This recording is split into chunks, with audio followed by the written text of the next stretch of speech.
आज से संसद का विशेष सत्र शुरू हो रहा है। विशेष यानी कि कुछ खास होने वाला है। पीएम मोदी क्या फिर कोई बड़ा फैसला लेकर सबको चौंका देंगे? ये अटकलें भी हैं और विपक्ष को यह भी डर है। इस बीच नए संसद में शिफ्टिंग समेत मुद्दों को लेकर सर्वदलीय बैठक हुई, जिसमें संसद में अच्छे से कामकाज को लेकर बातचीत हुई, लेकिन जनता के कामकाज को लेकर क्या ये तालमेल फ्लोर पर दिखेगा या फिर ये सत्र भी हंगामे की भेंट चढ़ जाएगा? इस रिपोर्ट में देखिए।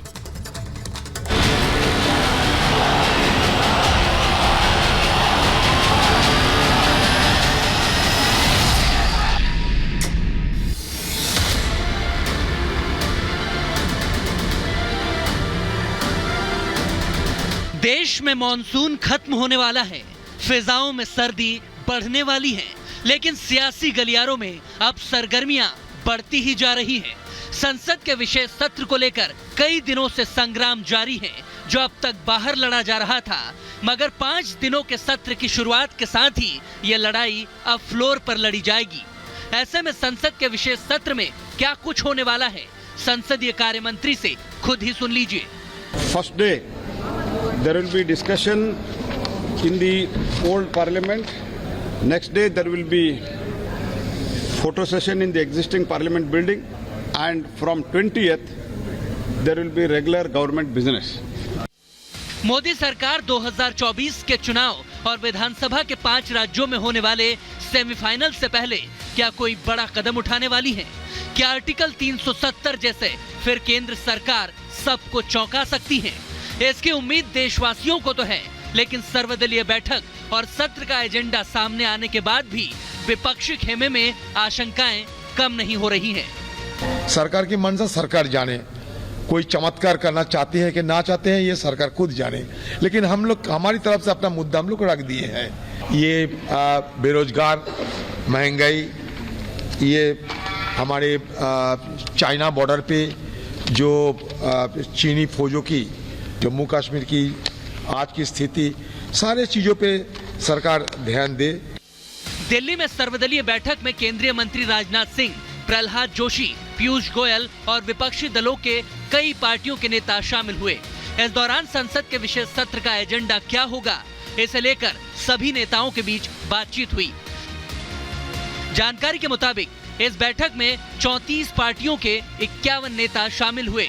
विशेष सत्र में कुल 5 बैठकें होने वाली हैं। 8 विधेयक इस सत्र में सूचीबद्ध किए गए हैं।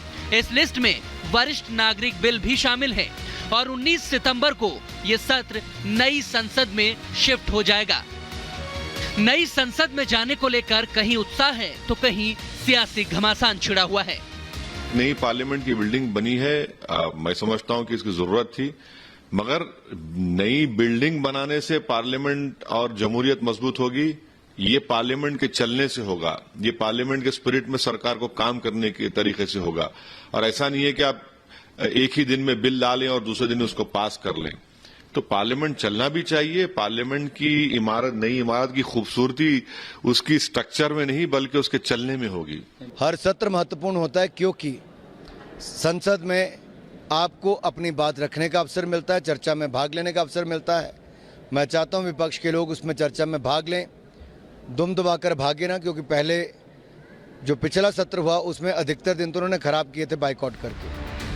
कांग्रेस और बीजेपी ने इस सत्र के लिए अपने अपने सांसदों को व्हिप जारी कर दिया है और संसद में मौजूद रहने के निर्देश दिए हैं, क्योंकि अटकलें लगाई जा रही हैं कि मोदी सिर्फ सामान्य कामों के लिए तो सत्र नहीं बुला रहे होंगे, क्योंकि चर्चा ये भी है कि 2024 से पहले मोदी कोई बड़ा सरप्राइज दे सकते हैं। अमूमन वन नेशन वन इलेक्शन, अब इंडिया नहीं, देश का नाम सिर्फ भारत हो, यूनिफॉर्म सिविल कोड और महिला आरक्षण बिल जैसे मुद्दों की चर्चाएं सबसे ज्यादा है। महिलाओं के मुद्दे पर तो कांग्रेस भी बीजेपी के साथ राजी है, मगर विपक्ष को डर चुनाव साथ में कराए जाने की अटकलों से है। मोदी सरकार अपने हिसाब से रणनीति बनाने में लगी है, तो विपक्षी भी अब अपनी पूरी तैयारी में जुटे हुए हैं। ऐसा है कि अगर नया संसद भवन बना है, जो बना है, तो उसमें कोई गलत बात नहीं है कि झंडा फहराएं। संसद में क्या होने वाला है वो तो उसके बारे में तो हम तभी कुछ कह पाएंगे जब प्रस्ताव पेश होगा। इस समय कोई अफवाहें क्या पेश करेंगे क्या नहीं करेंगे, जब तक प्रस्ताव नहीं सामने आएगा तब तक टिप्पणी करने का क्या फायदा। लेकिन पहले जो स्पेशल सेशन जो भी होते थे, तो जब स्पेशल सेशन का ऐलान होता था तभी कह दिया जाता था कि एजेंडा क्या है। इसमें तो टीवी पे बहस चली, बड़ी बहसें चली और कहा कि आप एजेंडा क्यों नहीं लाए। उन्होंने कहा कि आप इंतजार कीजिए, मिल जाएगा एजेंडा। तो ये सब संसद सत्र का एजेंडा सबके सामने है। पुरानी इमारत से नई बिल्डिंग में श्री गणेश होने वाला है। ऐसे में क्या मोदी G20 की सफलता और पेंडिंग बिल निपटाकर 23 के चुनावों को साधने की कोशिश करेंगे, या फिर देश के नाम नई संसद से कुछ बहुत बड़ा सरप्राइज देंगे? Bureau report, Republic Bharat.